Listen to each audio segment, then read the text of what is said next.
hot, streamy summer. Get it? Streamy? Get the joke? I get it. Okay, Yeah, okay, I know. okay, I was okay. okay.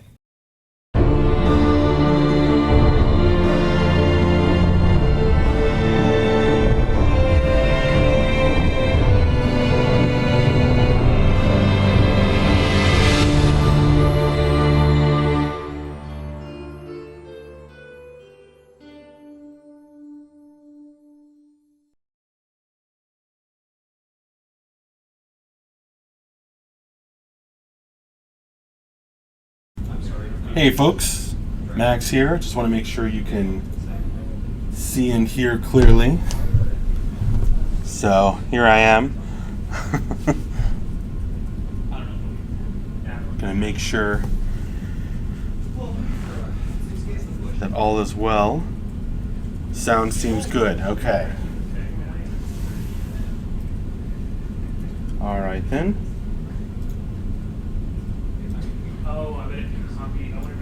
All right, well, here we go. So, hopefully it's going to focus on my face. All right.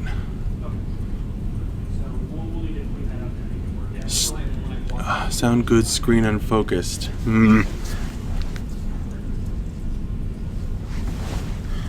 How about now? That looks good. I think that's fine. Okay. All right, so here we are for another story time with Max. I'm Max. I'm Max Porter, actually. If you don't know me, I am the writer, editor, board game designer, lore keeper, and newsletter stallion.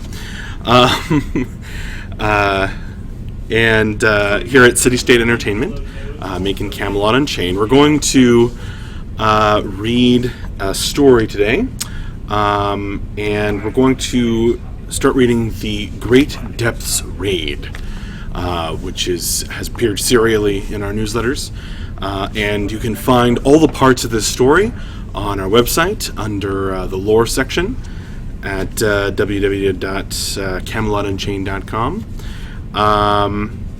So here we go. The first part of this story is Part 1, A Gathering of Delvers, and it's going to mostly focus on introducing our characters. The next part will have more, when we get around to that at some point, the next part will have more of the actual raid within the depths. But without further ado, yes, I'm sure that's my name. We'll spin it. Anyway, without further ado, The Great Depths Raid, Part 1, A Gathering of Delvers. Now I will tell you a tale of the depths, a place that has been shrouded in mystery for uncountable centuries. If you ask a scholar, he'll tell you this living home of horror and madness first appeared soon after the piercing of the veil. If you ask an old man on the street, he'll tell you at length that it has always been with us, just in different forms and with a different name. Whatever folk call it today, the depths has become part of the fabric of this world and its stories. We've all been told from a young age that the depths calls to bad little children to make them disappear forever. Of course, older folk spend time debating the depths as philosophy or playful dispute, perhaps arguing that there is no way a group of Hamas could survive in there without help. Meanwhile, the wise or foolish leaders of the lands hold the depths near the heart of their councils, discussing how long they must hold control of the place to crown their realm supreme. And in between all of these, there have always been those who would seek to profit from the treasures hidden within the murky secrets of the depths, with or without the guidance of their realm. Those folk are known as Delvers, and this is a tale of one of their raids, and the unlikely or unnerving revelations of the depths they uncovered. It was one of those balmy fall days that make the coming winter seem bearable. The weather was warm in the sun, but cool in the shade, and the trees seemed to glow with the bright colors of the fall court of the Tuatha De Danann. Standing on a stony ridge overlooking the tree-filled valley below, an Arthurian by the name of Hajduk carefully surveyed the land beneath him. Many people believed that those of his race were blessed with exceptionally sharp eyes, but he chuckled at the thought, muttering, "If they only knew how bad my normal sight is." Fortunately for Hajduk, his eyes were enhanced by both magic and a previous trip to the depths, so the valley floor stood out in sharp detail, and he could pick out each leaf fluttering in the wind. However, despite his concentration, Hajduk's mind drifted back to the horrible things that he had seen and experienced. He was the sole survivor of that raid, and most of his clan thought him insane for wanting to go back again. Not only that, but Hajduk knew that many within his realm were already suspicious of Kates, such as himself or Ketz. There were many reasons not to go. But something called to him, like a whisper in the back of his mind. A growing need to return, to discover more treasures and truths in the depths. To redeem himself in his own mind, or in the minds of others, he knew what he needed to do. At the thought, his tail twitched and swished its way back and forth among the falling leaves. Up on the ridge, Hajduk expanded his senses and, true to his kind, crouched and watched patiently for the rest of the raiding party. He would wait motionless there, even if day turned to night and back again several times before they all arrived. "I hate these woods," Yorvald thought to himself early the next morning as he crunched through the leaves on the valley floor that Hajduk watched from the stony ridge. "These are not proper trees. Their colors are too bright, their trunks too twisted." In truth, he longed not just for the deep pine forests of his Viking homeland, but for the great underground forests of his race. Pulling twigs and fallen leaves from his beard with one hand, he absent-mindedly flipped his great war axe in his other. Up into the air it spun, flashing in the morning sunlight. He caught it without looking. Yorvald had been practicing this trick since he was a young lad, well before his hands had absorbed some stony protection from the caverns of his people. Of course, he had more than a few scars from his own axe, but as his father once told him, "Females love scars, my boy, but do try to inflict more on your enemies than on yourself." His father was full of such sayings. Something about seeing the dawn in this valley and the alien smell of the leaves underfoot made Yorvald miss everyone, more than usual. However, to find and enter the depths, that was a badge of honor among his folk. This was especially true for a young Dvergr like himself, who had barely earned the first emergence of jewels from his body. "Ha! I might be younger than some," he said out loud, to quell any sense of dread he might feel. "But I earned this right through skill at arms. None could stand with me, whether with axe or hammer, or more importantly, with 2 kegs raised to the sky. I will kill whatever stands in my way, and come out covered with glory, and those special gems that can only be found there." Hopefully the women of his people would appreciate that, and he'd finally earn the respect of his elders. His father would be proud of him, and to Yorvald, that was almost honor enough. Again Yorvald flipped his axe, catching the light from the newly risen sun. Polished to a mirror sheen, the blade flashed light through the autumn leaves. Perched on the ridge above, Hajduk twitched when he saw the flash of light. At least he knew he was no longer alone, no matter how stupid this companion might be for giving himself away so easily to possible enemies. It would be at least several more hours before their third companion would join them, if Hajduk had read the sun correctly, so he once again settled into a relaxed but watchful pose. Hajduk's senses were correct. For a few hours later, the third member of their band entered the valley. He was called Zedrick, and if one were to judge a person's power by their physical appearance, Zedrick would not be accounted for much. Unlike the other members of this group, Zedrick was an unchanged, or the less kind word, furless, meaning he was one of the people whose blood and bodies were apparently untouched by the power of the Veilstorms. He clearly lacked many of the natural advantages that the changed possessed. However, in this world, like many others, to judge by appearance alone would be a mistake. For though Zedrick seemed unremarkable, the powers that he commanded were not.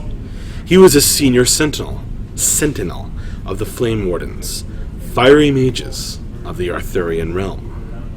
While it is true that time and the use of magic had begun to take a toll on his outer body, the flame within him roared more fiercely than ever.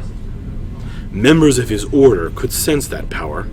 It scared some of them, as great power can sometimes do among those with lesser power and lots of jealousy. If their fear bothered him, Zedrick never showed it, for he was on his own mission. The Flame Warden sought something within the depths, something that he had read of in the most secret of ancient writings. It would grant him enormous power that he greatly desired, no matter the cost to his outer shell. As he tramped over the soil on the valley floor, looking at the fall colors, he mused on his great purpose. Just like the eternal flame that we guard, he thought, I want to command and therefore protect the greatest power a Flame Warden has ever known. Zedrick adjusted his travel pack as the wind swept down through the trees, telling himself that he would only use this power for the protection of his order and the good of his realm. However, he wasn't sure that he truly believed that anymore. Maybe he had just gotten used to reciting the line to his fellow wardens every time the subject came up. The wardens opposed the very idea of this raid, and particularly the idea of Zedrick entering the depths. But nobody, not in Arthur's realm nor in any other, was going to stop him this time. When he had first heard of Hajduk's call to arms, Zedrick had jumped at the opportunity. And when one of the other senior wardens disputed his right to go, citing some nonsensical and illogical notion of risking life and limb only when commanded by Arthur, only when commanded by Arthur or the Order, Zedrick did what he had done in the past. He challenged the other warden to a duel. After his opponent wisely turned him down, Zedrick was free to make his choice. And now as he neared the arranged meeting place with Hajduk, he smiled inwardly, for he knew in his gut he had made the right decision. While Zedrick was enjoying his moment of clarity, another future member of the raiding group was thinking quite differently. While those of his race are more used to causing fear than feeling it. Something adjusted with the camera? Yeah, you're not really in this, but there's like more ceiling than anything. Oh, okay. While those of his race are more used to causing fear than feeling it, Sacrifisto was having a moment of doubt. He had always been a bit of a walking conundrum, for members of his race rarely choose to practice the healer's arts. Fighters, mages, and even crafters, yes, but a healer of the Ban Shi. Unheard of for many generations in his family circle.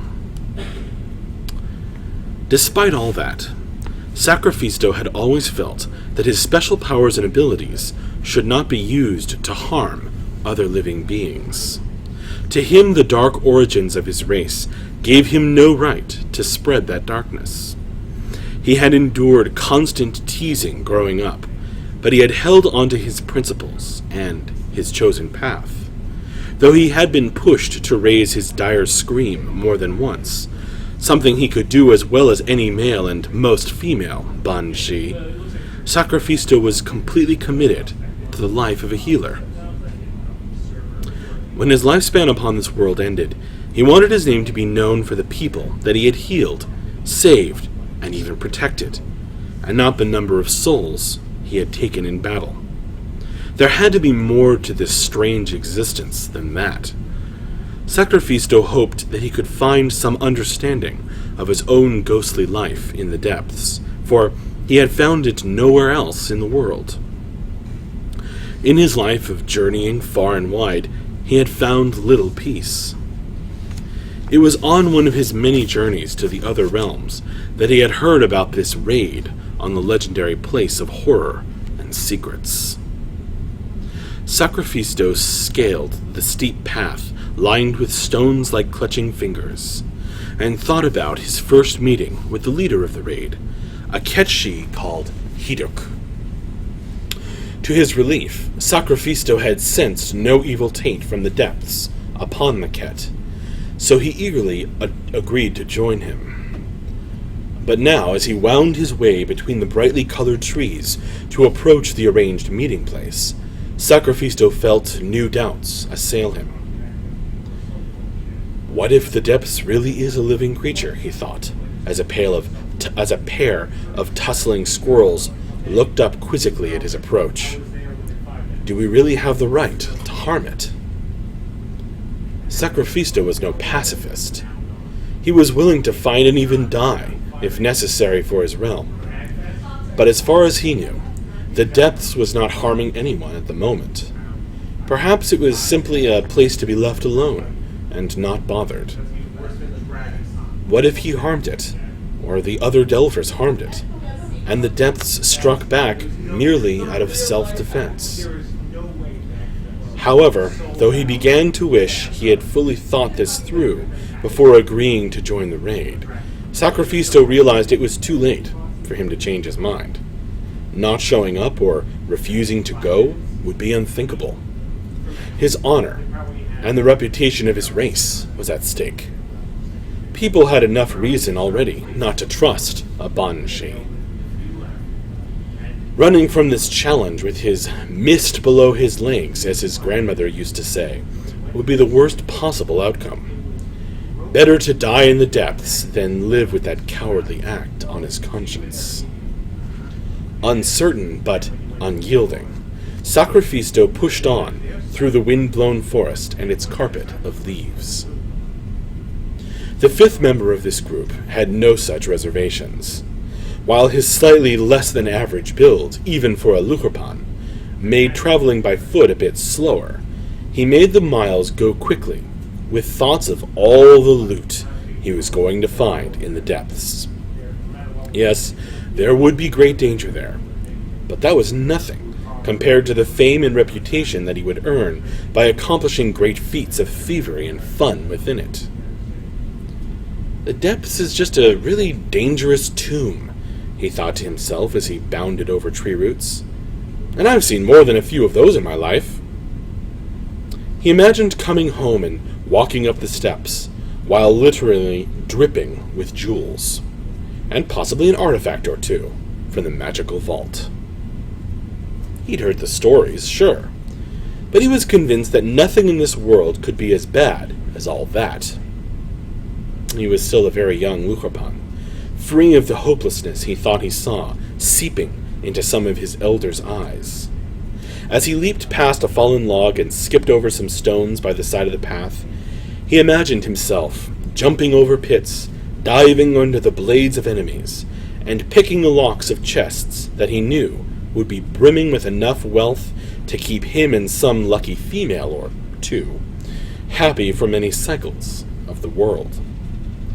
"This will be fun," he said out loud. "No matter what, this will be fun." Just like everyone else, he was convinced that his motives were pure, good, and true. The final member of the group couldn't disguise her passage through the forest, no matter how hard she tried.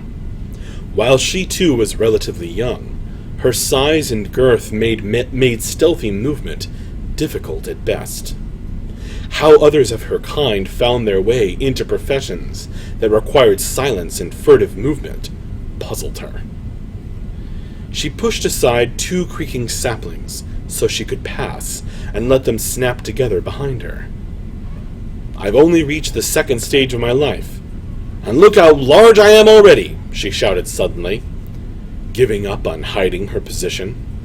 "If any enemies can't see nor hear me now, you'd have to be dead, asleep in a drunken stupor, or deaf, dumb, blind, and without any magical senses at all." Partly in frustration, and partly to show her fearlessness in the face of potential danger, she snapped off some dead branches, kicked a few small boulders, and skipped through the woods with a mad smile. She made more noise than a host of shorties, the Yutnar term for just about everyone else, on the move. Fortunately, the only people that were anywhere nearby were already expecting her. She was very pleased to be going on this expedition, with that nice Ket. She expected to have a good time, smashing abominations and other foul things in the depths, but what she truly sought was knowledge. She enjoyed battle, using her prodigious size and strength to great effect, but what she most wanted from this trip to the depths was to come back with all sorts of secrets. To truly gain the respect of her people, she needed to show them interesting things to study, decipher, and learn. Why some of the other races thought of her people as just big, brutish thugs, she never understood. Probably simply because her race had been reborn with great size and strength through the power of the veil. But she, like other Yutnar before her, would prove them wrong. As she crashed through the trees, she let out another exuberant shout. "Look out, depths! I am coming for you!" As this final day passed into night, Hajduk listened to the stomping, tromping, and landscape-chewing exploits of his companions. He slowly removed himself from his state of watchful relaxation and realized it was time to go down and greet them all. However, before he formally announced his presence, he decided to exercise caution, as was his habit, and survey the vale. He crept away from the edge of the ridge and out of sight, and began a different meditation. He sighed as the power built in him gradually, and let out a second breath as the gateway to the vale opened even more slowly. For it was not speed of opening he sought, but safety of opening. After what seemed to him a bit longer than usual, the world around him began to shift. His veil-enhanced senses felt the barrier between worlds wavering and growing thinner. And when it had grown thin enough, he walked through the barrier, and he felt it tear as one might tear a thin sheet of paper. He looked around for a sign of unusual pain from the veil, but he sensed neither blood nor anger, as he had hoped he would not find, due to his careful summoning and tearing of the barrier. As his companions met up in the moonlit clearing at the end of the valley, Hajduk, the Ketshi Veilwalker, made his way down, looking for any sign of trickery. Fortunately for them, and perhaps himself, he saw no sign of any other presence in the vale nearby. As the group exchanged greetings and salutations, Hajduk checked again, extending his senses within the veil, but finding no sign of any contact from those people to anybody or anything in the veil. After a few minutes, the group sat down to make a fire and prepare a meal. While they did that, Hajduk waited for the right moment to appear. As Donnie began to eat his meal, Hajduk tensed. Just when the Lukropan took the first bite, the Ketchi walked into the firelight. Ever wonder how far a Lukropan can launch himself when frightened? The answer is quite far indeed. It's a shame that the tree got in the way, Hajduk said to the gathered Delvers, for I think he could have flown to the next valley over. Tension left faces, and hands loosened their grip on weapons as they all laughed. A space was made for Hajduk, and they continued their meal, calling for Donnie to return to their camp. Thus ends part 1. And thanks for joining me for that story time with Max. We will continue with part 2 of the Great Depths Raid at some point in the near future, I hope.